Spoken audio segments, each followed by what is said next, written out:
नमस्कार, मैं रवीश कुमार। वंदे मातरम पर राज्यसभा सांसद संजय सिंह के भाषण की बहुत चर्चा हो रही है। संजय सिंह ने ऐसा क्या कहा, उसकी बात हम इस वीडियो में करेंगे, लेकिन उनके भाषण के जिस हिस्से की चर्चा सबसे अधिक है उसका जवाब बीजेपी और आरएसएस को देना चाहिए। संजय सिंह ने जिस तरह से आरएसएस के इतिहास पर सवाल उठाए, दरअसल उस पर कभी ठीक से बात नहीं होती। कई दशकों तक बात ही नहीं हुई। 2014 के बाद भी लंबे समय तक चुप्पी साधी गई। अब जाकर विपक्ष आरएसएस और बीजेपी के इतिहास को लेकर बात कर रहा है। बात करने से पहले तैयारी कर रहा है।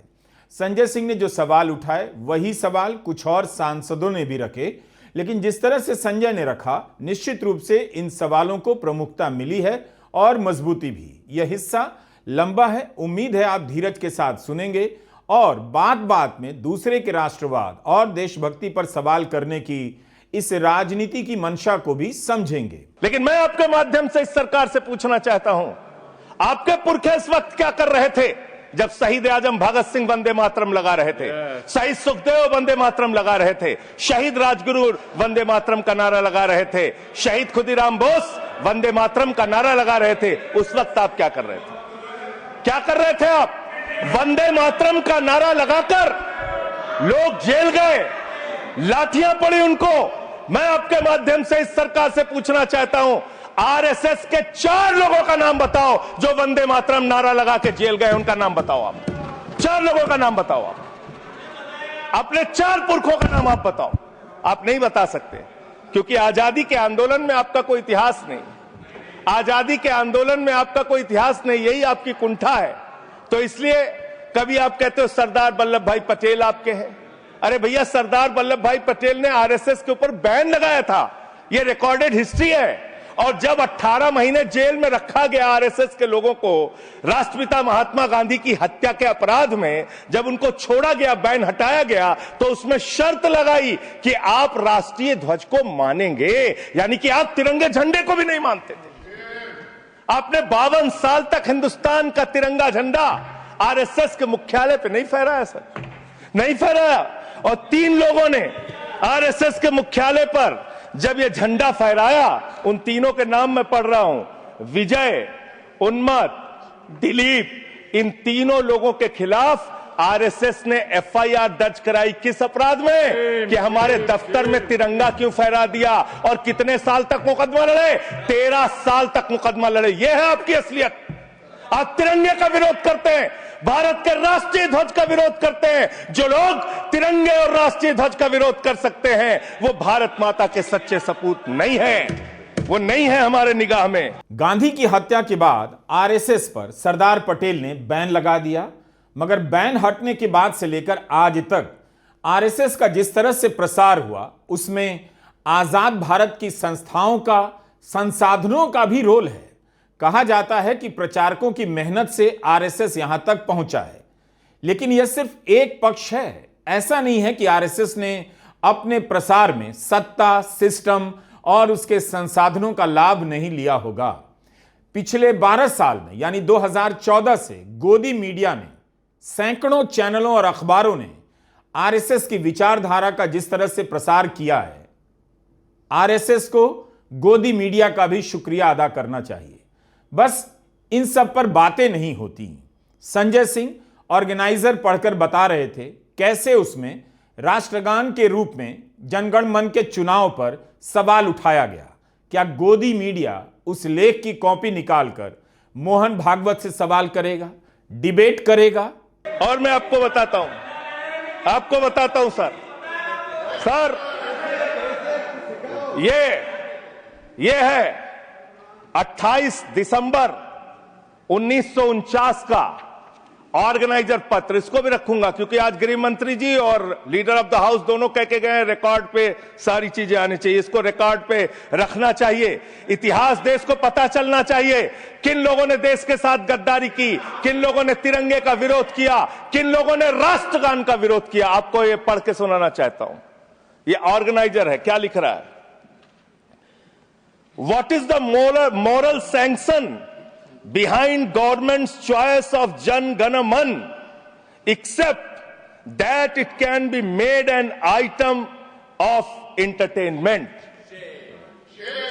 आप राष्ट्रगान का विरोध कर रहे हैं, आप भारत के राष्ट्रगान का विरोध कर रहे हैं।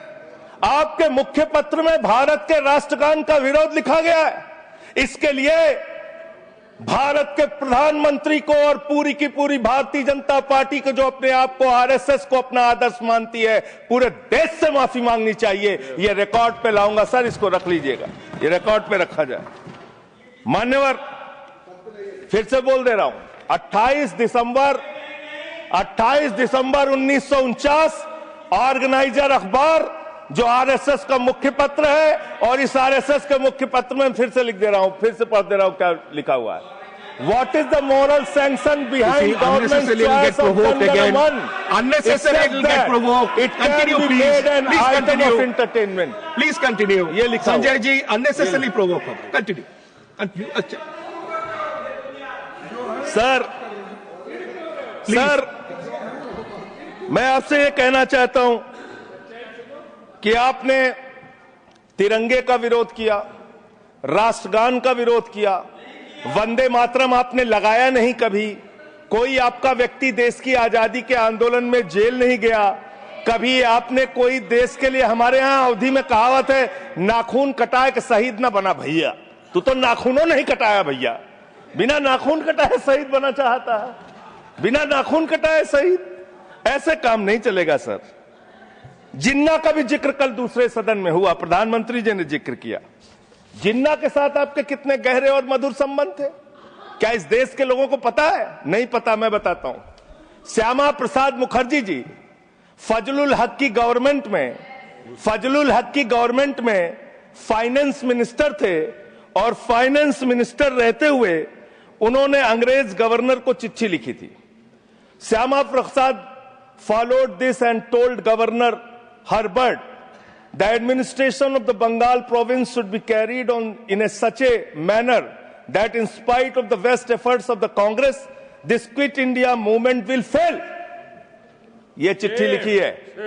आपने भारत छोड़ो आंदोलन के खिलाफ आपके नेता, जनसंघ के पहले राष्ट्रीय अध्यक्ष और तत्कालीन गवर्नमेंट में जो वित्त मंत्री थे, उन्होंने चिट्ठी लिखी अंग्रेज गवर्नर को और कहा कि भारत छोड़ो आंदोलन, जो हिंदुस्तान के क्रांतिकारियों का आंदोलन था, जो देश की आजादी का आंदोलन था, वो आंदोलन कुचल देना चाहिए, खत्म कर देना चाहिए। ये है रिकॉर्डेड हिस्ट्री आपकी।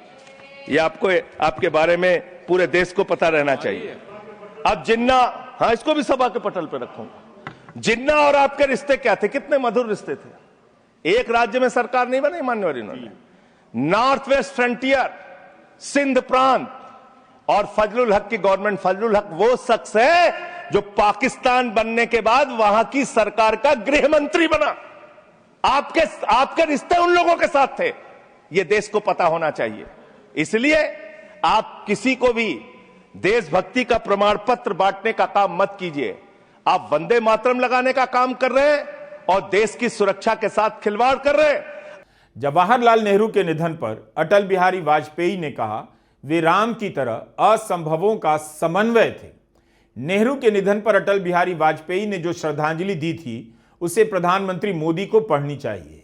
अटल बिहारी वाजपेयी ने लिखा कि आज मानवता का रक्षक चला गया। उन्होंने नेहरू को एक ऐसा सपना बताया जिसमें गीता की गूंज थी और गुलाब की गंध। उस नेहरू को लोकसभा में क्या क्या साबित किया जा रहा था। नेहरू के बारे में प्रधानमंत्री मोदी कितना आदर से बोलते हैं, अब दुनिया जानती है। अटल बिहारी वाजपेयी ने लिखा था उनके निधन पर कि सूर्य अस्त हो गया है। वंदे मातरम सर, आपका बहुत बहुत आभार कि आपने वंदे मातरम जैसे महत्वपूर्ण विषय पर मुझे अपनी बात कहने का अवसर दिया। मान्यवर, मैं सोच रहा था कि वंदे मातरम के बारे में उसके 150 वर्ष पूरे होने पर यह चर्चा सरकार के द्वारा क्यों प्रायोजित कराई जा रही है। एक तो यह अच्छी बात है कि देशभक्ति की भावना का विकास सबके अंदर हो। वंदे मातरम के महत्व को सारे देश के लोग समझें, नौजवान समझे, किसान समझे, मजदूर समझे, पढ़ा लिखा समझे, गैर पढ़ा लिखा समझे। यह अच्छी पहल है। लेकिन मैं साथ ही साथ यह भी सोच रहा था, तो एक घटना मुझे याद आई मान्यवर। वो घटना थी उत्तर प्रदेश की। हमारे एक ऊर्जा मंत्री हैं माननीय मंत्री जी AK शर्मा जी, उनके सामने व्यापारी लोग पहुंचे। उन्होंने कहा 21 घंटे से लाइट नहीं आ रही, 21 घंटे से लाइट नहीं आ रही, व्यापार बर्बाद हो रहा है, बच्चे रो रहे हैं, हमको गर्मी में बिजली दे दो। मंत्री जी ने कहा जय श्री राम, बजरंगबली की जय, और गाड़ी में बैठ के चले गए। मैं आपके माध्यम से सरकार से पूछना चाहता हूं, क्या भगवान श्री राम ने आपको कहा है कि आप नाकारे और निकम्मे हो जाइए और जनता को अंधेरे में रखिए, बिजली ना दीजिए? यह क्या भगवान श्री राम ने आपको कहा है? यह शिक्षा आपको भगवान श्री राम ने दी है? मान्यवर, मुझे वंदे मातरम आम आदमी पार्टी की रैलियों में, आम आदमी पार्टी की सभाओं में भारत माता की जय और वंदे मातरम जोर जोर से लगाए जाते हैं। किसी दिन लगाने का मन हो तो आ जाना हमारी पार्टी के कार्यक्रम में, आपसे ज्यादा तेजी के साथ वहां पर वंदे मातरम लगाएंगे। सदन में भी लगाना चाहते हो लगाओ। तो आप इन नारों के पीछे, ये नारे देशभक्ति के हैं, ये नारे देश की रक्षा के हैं, ये नारे देश को आजादी दिलाने के लिए हैं। ये नारों के पीछे अपने गुनाहों को छिपाने के लिए नारे नहीं है, मैं कहना चाहता हूं मान्यवर। और आप क्या कर रहे हैं? आप इन नारों के पीछे अपने गुनाहों और अपराध को छिपाना चाहते हैं। संजय सिंह ने वंदे मातरम की याद के संदर्भ में भी राजनीतिक व्याख्या की। कम से कम जो खबरें डर के मारे नहीं छपती हैं, संजय सिंह ने उन खबरों को सदन के अपने भाषण में लपेटकर अमर कर दिया। बता दिया कि वंदे मातरम के नाम पर राजनीति हो रही है और पर्दे के पीछे क्या खेल चल रहा है। वंदे मातरम का मतलब क्या है? वंदे मातरम का मतलब है मातृभूमि की वंदना। मातृभूमि की वंदना। हम मातृभूमि की वंदना करते हैं, तो आप कैसे मातृभूमि की वंदना कर रहे हैं? अरे 1 रुपए में तो एक आम नहीं मिलता। आपने 1 रुपए में अडानी को 1050 एकड़ जमीन और 10 लाख आम और लीची के पेड़ दे दिए। ये मातृभूमि की वंदना, ये आपकी मातृभूमि की वंदना है। आप मातृभूमि को बेचकर मातृभूमि की वंदना कर रहे हैं। ये मातृभूमि की, आज वंदे मातरम पे ही बात करूंगा सर। मातृभूमि की वंदना, मातृभूमि की वंदना हिंदुस्तान के एयरपोर्ट को बेच के नहीं हो सकती। मातृभूमि की वंदना रेल को बेच के नहीं हो सकती, सेल को बेचकर नहीं हो सकती, समुद्री तटों को बेचकर नहीं हो सकती, कोयला और गैस को बेच के नहीं हो सकती, हिंदुस्तान की जमीनों को बेच के नहीं हो सकती। तुम लोग मातृभूमि को बेचने वाले लोग हो, तुम मातृभूमि की वंदना करने वाले लोग नहीं हो। मान्यवर, वंदे मातरम पे ही सुनिए। आज वंदे मातरम के अलावा कुछ बोलूंगा ही नहीं। मातृभूमि की वंदना, इस मातृभूमि की वंदना में जब यहां पे लीडर ऑफ द अपोजिशन बोल रहे थे, मान्यवर, honourable I am not yielding sir, I am not yielding sir, sir I am not yielding sir, I am not yielding sir. जब लीडर ऑफ अपोजिशन बोल रहे थे, ऑथेंटिकेट इट प्लीज देन। जब leader, sir I am not yielding, sir I am not yielding. जब यहां पे leader of opposition बोल रहे थे, नो पॉइंट ऑफ ऑर्डर, खड़गे साहब, उनके मुंह से नो पॉइंट ऑफ ऑर्डर, दलित शब्द निकल गया, दलित शब्द निकल गया। पूरी की पूरी भारतीय जनता पार्टी हाउस में खड़े होकर विरोध करने लगी। दलितों से इतना चिढ़ है आपको? क्या दलित भारत माता के बच्चे नहीं? क्या पिछड़े भारत माता के बच्चे नहीं?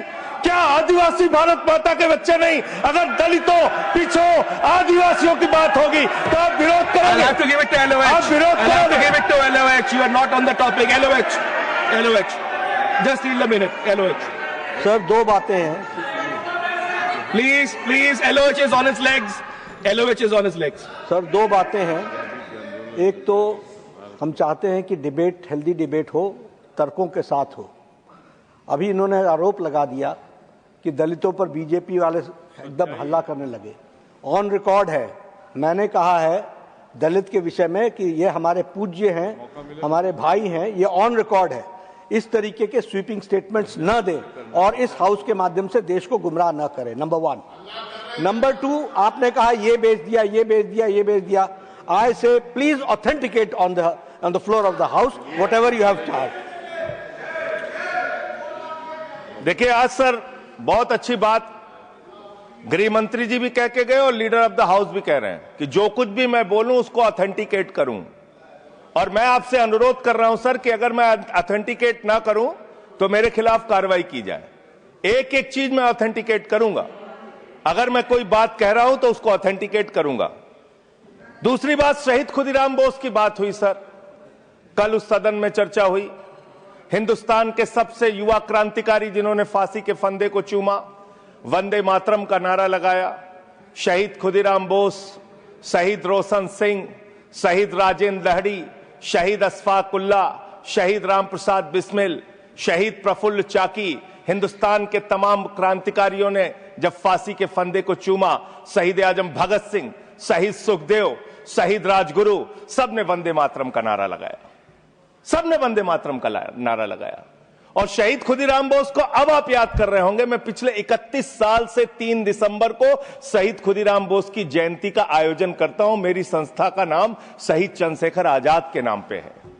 शहीद खुदीराम बोस हिंदुस्तान के वो क्रांतिकारी थे, जब उनको फांसी के फंदे पे चढ़ाया गया और उनका जब अंतिम संस्कार हुआ तो जो राख उनके अंतिम संस्कार से निकली मान्यवर, उसको बंगाल की माए तावीज बना के अपने बच्चों को पहनाती थी कि ऐसे ही बनना हिंदुस्तान के लिए क्रांतिकारी। यह इतिहास, यह हिंदुस्तान का इतिहास। संजय सिंह का भाषण वंदे मातरम की अलग व्याख्या करने लगा। विपक्ष के कई नेताओं ने वंदे मातरम के सहारे सवाल पूछे कि इस नारे में जो सपना था, उस सपने की आज क्या हालत है। आप भारत की सेना को 4 साल के अग्निवीर पे लेके आ गए, जो हिंदुस्तान की सीमा की सुरक्षा करने वाले हैं, जो वंदे मातरम का नारा लगाते हैं हमारे जवान, हमारे सैनिक, जो -50 डिग्री टेम्परेचर में सियाचिन में और +50 डिग्री टेम्परेचर में जैसलमेर में भारत की सीमाओं की रक्षा करते हैं, इस मातृभूमि की रक्षा करते हैं। उनके पीठ में छुरा मारने का काम आपने किया, उनकी नौकरी 4 साल की कर दी अग्निवीर की।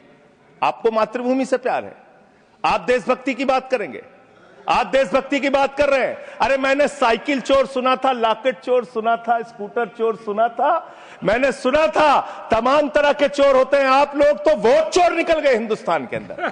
वोट चोर, 3 करोड़ वोट उत्तर प्रदेश में 3 करोड़ वोट की चोरी करने जा रहे हैं। कल की मीटिंग में पता चला 17.5% वोट उत्तर प्रदेश में काटे जाएंगे।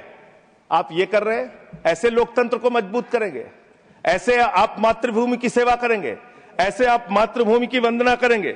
मान्यवर, मैं आप लोगों से सिर्फ इतना कहना चाहता हूं मान्यवर आपके माध्यम से कि हमने फिल्मों में सीन देखी है, डाकू लोग आते हैं जय भवानी जय भवानी जय भवानी कह के, और वो गांव का गांव लूट के चले जाते हैं। जय भवानी कह के गांव का गांव लूट के चले जाते हैं। हम इस देश के अंदर किसी भी सरकार को वंदे मातरम और भारत माता की जय लगाकर देश को लूटने की इजाजत नहीं देंगे। वंदे मातरम लगाएंगे, भारत माता की जय लगाएंगे, जय हिंद भी कहेंगे, राष्ट्रगान भी कहेंगे, वंदे मातरम भी गाएंगे, लेकिन देश के साथ गद्दारी और धोखेबाजी नहीं करने देंगे, आपको नहीं करने देंगे। ये देशभक्ति के नारे हैं, ये देशभक्ति के नारे हैं। बीजेपी को इस बार लगा होगा कि विपक्ष वंदे मातरम के नाम पर डरा हुआ, सहमा हुआ आएगा। बीजेपी के इस विश्वास का कारण यह भी था कि विपक्ष इन सब बातों को महत्व नहीं देता था, तैयारी के साथ जवाब नहीं देता था। एक समझ बन गई होगी कि धर्म का नाम लेने पर विपक्ष पीछे हट जाएगा, उसके पास बोलने के लिए कुछ बचेगा नहीं। लेकिन वंदे मातरम की बहस में विपक्ष कहीं से भी सहमा हुआ या पीछे हटता हुआ दिखाई नहीं दिया। विपक्ष के कई नेताओं के भाषणों की तैयारी ने बीजेपी को चौंकाया होगा। बीजेपी को वंदे मातरम की बहस में खुला मैदान नहीं मिला, एक तरफा छूट नहीं मिली। बीजेपी के दावों को, संदर्भों नियत को भी सबको चुनौती दी गई। बस एक अंतर आया है। इस अंतर को आपको इस तस्वीर के जरिए समझाता हूं। यह पत्रकार अजीत अंजुम ने ट्विटर पर पोस्ट किया है। अजीत जी की मां है। उनकी मां के व्हाट्सएप में यह तस्वीर आई कि रूस के राष्ट्रपति पुतिन को मोदी जी गंगा में स्नान करा रहे हैं। अजीत अंजुम ने इस तस्वीर को देखा, कहा कि गलत है। ट्विटर पर उन्होंने पोस्ट किया, फेक न्यूज है यह भी लिखा, और कहा कि अपने घर के लोगों के व्हाट्सएप को चेक किया कीजिए। जब भी अफवाह से जुड़ी चीजें आएं, इस तरह की बेवजह फालतू चीजें आएं, तुरंत अपने घर वालों को भी बताइए। तो इस तरह से राष्ट्रवाद के नाम पर फेक न्यूज का कारोबार चल रहा है और फेक न्यूज के सहारे राष्ट्रवाद और गौरव की राजनीति की दुकान चलाई जा रही है। हम इसी अंतर की बात कर रहे हैं। व्हाट्सएप यूनिवर्सिटी और गोदी मीडिया ने इस देश का बड़ा नुकसान कर दिया। लोगों में तरह तरह की अफवाहों को इतिहास बनाकर स्थापित कर दिया गया है।